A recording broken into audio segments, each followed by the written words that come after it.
Hello friends, આજે આપણે બનાવીશું સાકર વરિયાળીનું શરબત ગરમીમાં ઠંડુ।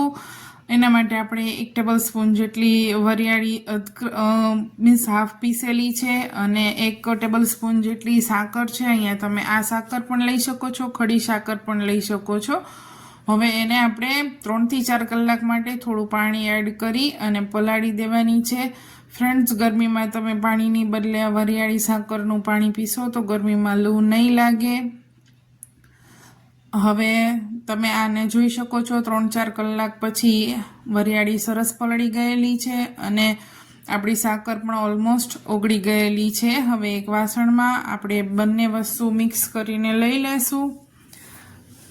છોકરાઓને પણ ગરમીમાં લૂ લાગી જતી હોય છે તો આ આપવું। હવે એમાં આપણે ઠંડુ પાણી ઉમેરીશું અને આપણે હવે બ્લેક સોલ્ટ એટલે કે સંચળ ઉમેર્યું છે 1 ચપટી જેટલું અને ચાટ મસાલો છે એટલો જ।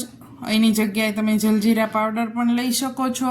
મેં ટેસ્ટ માટે એક લીંબુ પણ શક્તિવર્ધક છે એટલે 1 લીંબુનો રસ નાખ્યો છે અને બધું સરસ રીતે હલાવી અને મિક્સ કરી લેવાનું છે।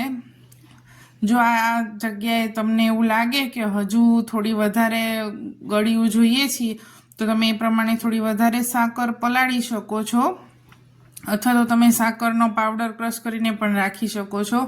તૈયાર છે આપણું એકદમ સરસ ઠંડક આપે એવું વરિયાળીનું શરબત।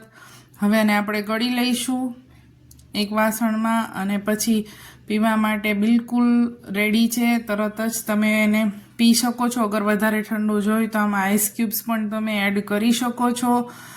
આવી જ નવી રેસીપી જોવા માટે તમે મને લાઈક, શેર અને સબસ્ક્રાઈબ કરજો। મારી ચેનલને ફોલો કરજો। હેલ્ધી રહેજો।